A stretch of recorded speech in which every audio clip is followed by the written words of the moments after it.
And welcome in, you guys. If you're just joining, you're probably just getting off of that ridiculous Mets game where they somehow, some way, defeat the Miami Marlins by a final score of 6-5. A game that, let's be honest, they really had no business winning, but somehow found a way to scratch out just enough runs to overcome some really poor defense in the afternoon, some really poor hitting for most of this team, most of this lineup, and they get their first series victory of 2025. And thank goodness, let me just start by saying that. Thank goodness, because I was going nuts in this game. I mean, it was just one comedy of errors after another for this team. The defense was just absolutely horrific. The at-bats in the middle innings were just horrible. Keith Hernandez actually caught on a hot mic calling them piss poor, and he's not wrong. It looked pretty ugly and like it was going to be a very disappointing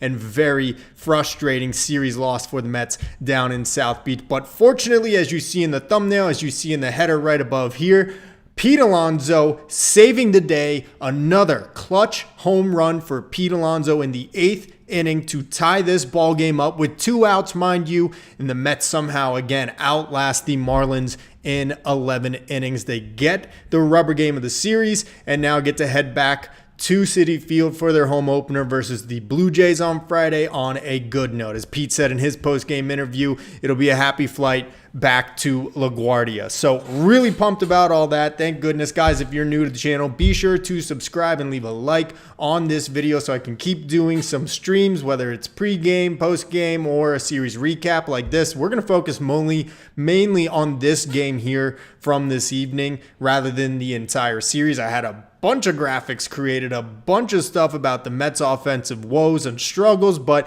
I decided, hey, this game had so much going on in it.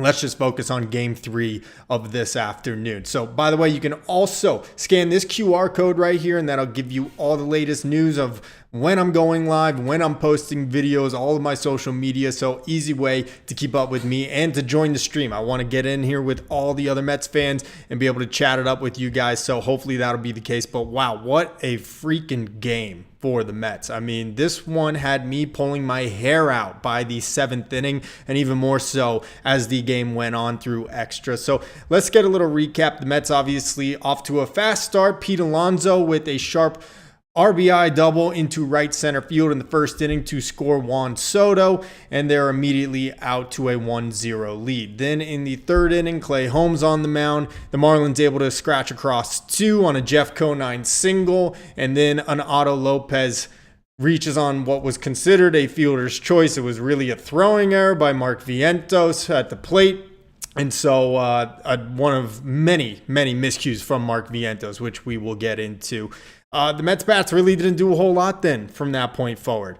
Vientos actually had an opportunity in the 7th, struck out swinging with a runner aboard. Brett Beatty then grounds out into a double play, and it's looking like there's no way the Mets are going to tie this game. And then in the 7th inning, the comedy of errors that I was talking about before just completely unraveled. You have A.J. Minter coming on. He gives up a leadoff double. Then after that, Minter balks. He literally falls off the mound, and it's a balk to move the runner to second. And I'm just thinking, it cannot get any worse than this. I mean, this is pure torture. For AJ Minter, a guy with could you imagine doing that with the Atlanta Braves all that years that he used to just shut the Mets lineup down? Absolutely not. But he comes to the Mets, and he falls off the mound, and it's a balk. So a run comes in to score. Ryan Stanek comes in, and that's when Mark Vientos has another miscue, fielding a ball that he thought was going to be called foul. He eats it, doesn't make a throw, and the run comes home to score. And then an RBI knock into right field off Stanek that Soto kicks around, and I'm just thinking, wow, the Mets are in a very dark spot right now. I know it was only the 6th game of the season, but that would definitely be the low point early on here in 2025. And it continued even until the 8th inning. The Mets had 1st and 2nd, nobody out. And then you had a couple of guys ground out. Juan Soto, Francisco Lindor can't come, or actually Lindor, I'm sorry, had the double. Soto grounded out. And then it's left to Pete Alonso in the 8th inning with 2 outs. And Pete Alonso puts up a tremendous at-bat. He wastes away a bunch of pitches from the Marlins reliever, just staying in the count, and finally delivers on a belt-high, middle-cut fastball that he just strokes into center field, and it was a no-doubter. He knew it off the bat. Gary Cohen knew it off the bat, and most fans watching on TV probably knew too. And I was pumped. A game-tying 3-run homer from Pete with a 3-2 count, 2 outs in the 8th inning. I mean, it was just awesome to see. But job's not done yet. Mets have Edwin Diaz pitch the 8th. Immediately, Xavier Edwards, that guy's a pain. He is a gnat. I'm telling you, he is so dang annoying. He's a great player, but I could tell he's going to be a Met killer for a long time. The Marlins always seem to have a few of those, and he looks like the next one. 3 infield singles on the day, and he gets one in the 8th against Edwin Diaz, promptly steals second base. He's at third on a wild pitch with nobody out, but Edwin Diaz, tremendous, getting a strikeout there, then getting a ground ball with the infield in. And for whatever reason, Brett Baty, who had a absolutely horrible series, and we'll get into him and Vientos later, makes a poor throw to home plate on the wrong side of the plate. Somehow, he's called safe at home, of course, as you know, and somehow, someway, Terren's even able to apply a tag. They go to review it, and I'm thinking they called it safe, and there is no conclusive evidence to me in that replay that they could overturn it. I was thinking, yeah, it looks like his hand is kind of above the plate, but you don't have that angle, as you could see it right here, right now. But there's just no way that they're going to call him out and reverse it. I was shocked when they did it. Brett Baty is a cat, I'm telling you, and not a good kind of cat. He has 9 lives because this guy has looked horrible to begin the year at the plate. And I said it all spring training when everyone said that the second base job or the utility job should go to Brett Baty over Luis Angel Acuna. His defense is going to cost the Mets in this early part of the season. And immediately we saw it nearly cost them. That could have been the potential game-winning run in the bottom of the 8th inning. Somehow, though, it gets overturned. I'm not going to apologize for that. I was super pumped about that. Diaz finishes out the 8th inning, no problem. The Mets go 1-2-3 in the 9th, courtesy of Vientos and Baty, both making outs in that inning. And then we go to the bottom of the 9th, where Jose Butto is able to deliver a scoreless inning for us. We get to the 10th, and the Mets have first and third, with nobody out. Tyrone Taylor, little bloop base hit. And then from there, things got kind of ugly. Francisco Lindor pops up. And there was somebody before that. I'm sorry, I'm all mixed up here. But Lindor pops up with 1 out, doesn't score him. And then Soto hits a weak little ground ball, and that ends the inning. And I'm thinking, okay, this game is officially over. This was a total tease. Pete Alonso's heroics in the 8th inning are going to go to waste. But somehow, some way, Jose Butto able to keep them from scoring in the 10th inning. He goes 2 scoreless innings here. Great performance from him out of the pen. And we go to the top of the 11th. Mets load the bases, nobody out. Jesse Winker takes a 4-pitch walk to score the go-ahead run, and then they get a run in on an error, I guess it would be considered, off the bat of Vientos as it deflected off the glove of Xavier Edwards at shortstop. Disappointing to see how the rest of that inning transpired, though. The bases were still loaded. Luis Angel Acuna hit that ball pretty hard, but it obviously was a 5-2-1, 5-2-3 double play, and then a ground out to end that inning. So that was very frustrating to see them not add on, especially because we knew Danny Young was the next man up in the bullpen. Danny Young comes in, immediately gives up a base hit, and it's a 6-5 ball game. He gets an out, but then he walks another batter, and all of a sudden it's first and second. And they go to Huáscar Brazoban, who has just been tremendous this year. I mean, this guy has easily climbed to the top of the totem pole as far as my trust in Mets relievers. Huáscar Brazoban, just big cojones coming in and closing out the 9th inning and cleaning up Danny Young's mess to give the Mets their first series victory of the year, and one that they needed in the absolute worst way. They could not go back home 2-4, dropping a series to the Marlins. That would have been so frustrating, especially with how the bats looked, and specifically in this game, the way the defense looked. It was ugly. So let's get into the nitty gritty now. First of all, Mark Vientos, something's not right about him. Something is not right about him. And, I kind of held off on being really concerned concerned about how his bats were, or his at-bats were looking. I thought he was taking pretty good at-bats in this first part of the season. He just was hitting into some hard luck. He's taking it out to the field with him now because the two plays that he had today were very costly. Throws one over the head of the catcher in the fourth inning, I believe it was. That cost him a run.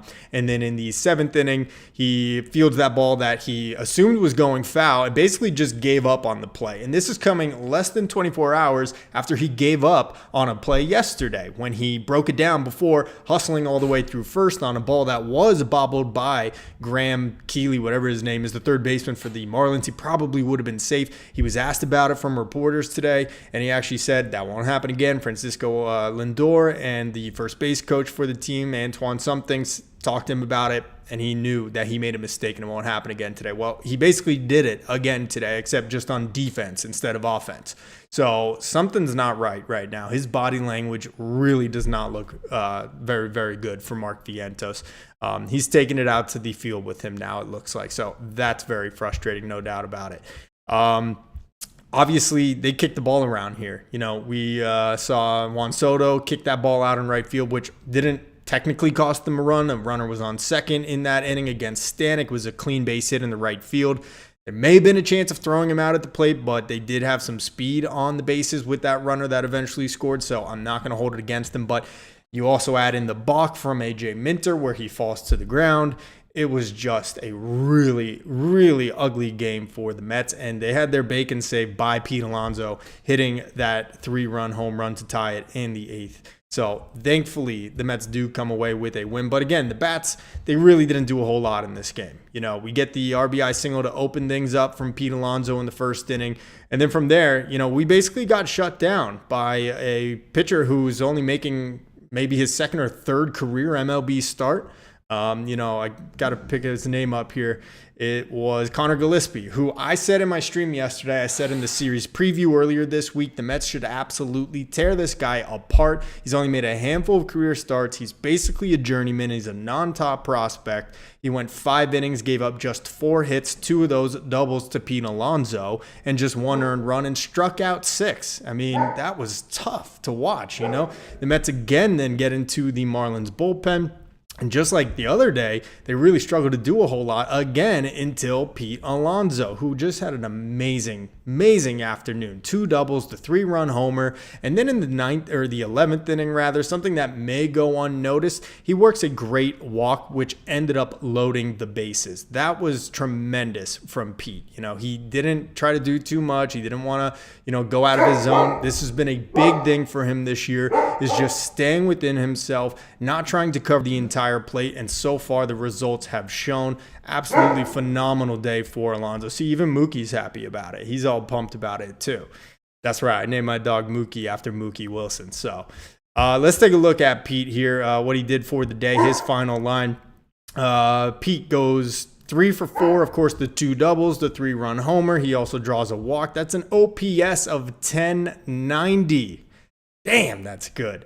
Not a great series for Juan Soto. He went 1 for 5 today. Didn't draw any walks. He had a strikeout and then obviously didn't come up clutch in 2 different moments here late in the game, in both the 8th inning before Alonso's home run and then again in the 11th, or rather the 10th, when the Mets were looking to scratch out a run in the first extra inning. So not a great series for him. Francisco Lindor went 1 for 5, 2 Ks. His average is down to 100 now. I mean, that is rough. Lindor, it was nice to see him get that knock in the 8th inning, which eventually did set up Alonso for the 3-run blast. But, you know, he also had an opportunity there in the 10th and popped out weakly just behind third base. So, you know, Lindor's still not going right. Was happy to see him field everything cleanly today. I mean, that was good after he had a 2-error game yesterday. But Lindor's definitely going through the early season woes that we saw in 2024. So we'll see if maybe singing My Girl at Citi Field this weekend will help him turn things around. Nimmo went 1 for 5. He had a base knock in that 11th inning, so that was great to see. Soto got held up at third. That is actually what loaded the bases there in the 11th. Vientos, an 0 for. He went 0 for 4 yesterday. He goes 0 for 5 today. He reached base on the error on the ground ball to Xavier Edwards that scored the second run of the 11th inning for the Mets, which they needed. That was key insurance, but really, not by any doing from Vientos. Winker ends up 0 for 3, but clutch walk there, 4-pitch walk in the 11th inning. He actually had 2 walks in this afternoon. And then Brett Baty, 0 for 4 in this one. So let's take a look. What is Brett Baty's numbers so far this year? Because it's not been pretty. It's not been a good start to the year for Brett Baty. It's exactly what I was expecting. I mean, look, I'm not trying to be a hater. I'm not trying to, bash on any of the Mets. That's not what I like to do, but I just got to call it how it is. This guy's never had sustained success at the big league level. He's done this every spring training where he has a really impressive grapefruit league and then comes to the big leagues and just the moment looks way too big for him. And that's exactly what it looks like so far here in 2025. I don't know if they're accounting here for his game today. I don't believe so. So he came into the game 1 for 10 on the afternoon. He went 0 for 4 today. So Baty is 1 for 14 on the season. He's handled pretty much everything at second base. I'll give him credit for that until today. When he gets that ground ball in the 8th inning, he makes a poor throw to home plate. Luis Torrens somehow, acrobatically, waving his left arm around to apply the tag just in the nick of time to get Xavier Edwards at the plate and preserve the tie game. Totally bailed out by Torrens there. I don't know why Mendoza actually had Brett Baty still in the game at second base in a 4-4 ball game in the 8th inning. I mean, that would have been the perfect time to put Luis Angel Acuna in for defense. I mean, we saw it a lot last year where Jose Iglesias or Acuna would come in for defensive purposes late in tight games. And for whatever reason, he left Baty out there, and this is probably going to make him start considering that because that was just an all-around poor performance from Baty at the plate, in the field, as you can see it right here now. Just barely. I don't know how they overturned that, to be honest with you. I mean, I didn't see enough conclusive evidence. By the way, guys, leave some comments, some questions in the chat over here. I want to hear from you guys. How do you feel about this win? Are you happy? I know I'm kind of like bordering on exuberant, but also cautious because it was a very ugly win. I hope this is the ugliest win that the Mets have this season. This was not an impressive one by any means at all, except for Pete Alonso's individual performance. The defense was horrific. The pitching was okay, which we haven't actually touched on. Let's get into that, though. Clay Holmes took the rubber. Second time out as a starter for the Mets here, and he wasn't great again. I got to be honest. The first one in Houston, I kind of gave him a pass. I think he had a lot of adrenaline going. The walks really hurt him. He looked okay in this one. Okay, the stuff looked okay, but again, for the second straight start, he only goes 4 2/3. He gives up 6 hits. He walks 2 batters in some key moments. Only two runs, but only one of them earned. So just like his start in Houston, again, 4 2/3 innings, gives up a couple runs, but one of them was not earned because his defense let him down. The one in Houston, the Luis Angel Acuna throw on what should have been an inning-ending double play. And then today, Mark Vientos rushing his throw to home plate, which went over the head of Hayden Sanger, who was the catcher. Oh my gosh, I'm trying to put it all together here. It was a long game. This was a long game. You don't see 11-inning games too often. But anyway, tough game for Vientos. But overall for Holmes, it wasn't terrible. The walks, it's got to be something he works on. The free passes, they've been in some really crucial moments where they seem to come at really inopportune times, and it starts to set up that inning and get the snowball rolling down the hill, and then it's hard for him to stop.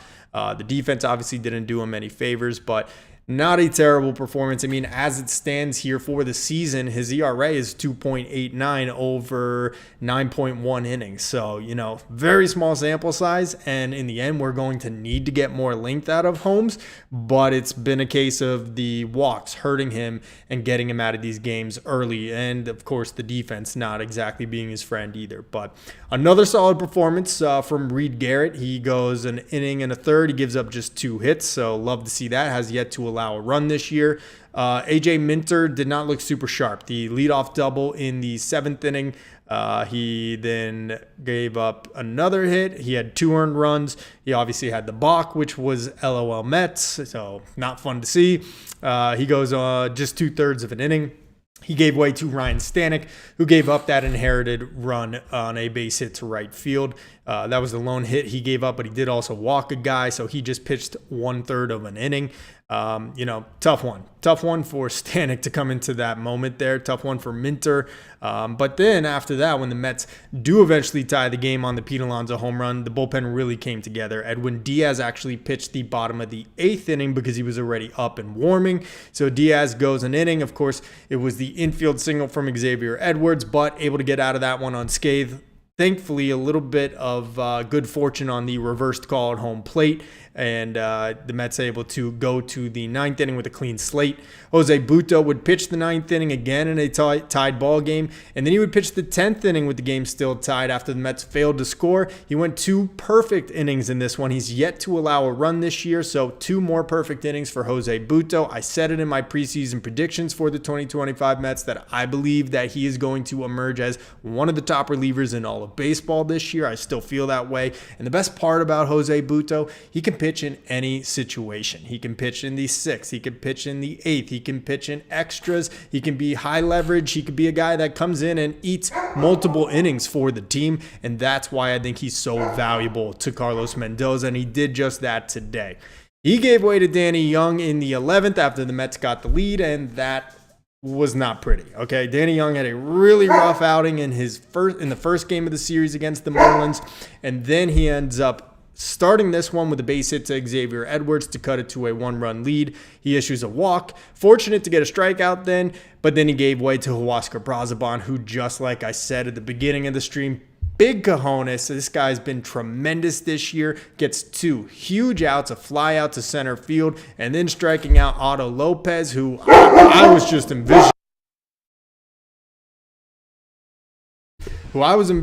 was going to just absolutely do some damage against us. He had that opposite field home run a couple days ago against the Mets in the first game of this series. So that was definitely in the back of my mind. I was pacing the floors watching this game. It was not a fun one, if I'm being honest with you, except for when Pete Alonso was up at the plate. But again, the Mets fortunate to get a win, their first series victory of the season. They head back now to Citi Field to open their home slate of the schedule. They'll be taking on the Toronto Blue Jays on Friday. I will be there in person. If you're going to be there, hopefully I'll run into you. You'll be able to see all the little flyers I'm handing out on this QR code. You'll be able to scan that and be able to see whenever I'm going live, whenever I'm going to post a new video and talking Mets on any of my social media accounts. So be sure to look out for that on the 7 line, on your local bus, around Citi Field and Mets Willets Point, and it should be a fun time. Fortunately, the Mets will go back home on a positive note and not on what looked like it was going to be an absolutely dreadful road stand to begin this season. Instead, pull this win out just in the nick of time, outlasting the Marlins in extra by a final score of 6-5. Guys, be sure to subscribe to my channel and to like this video so you can stay up to date on all my latest Mets content. That'll be it for today. Let's go Mets, and we'll talk to you real soon.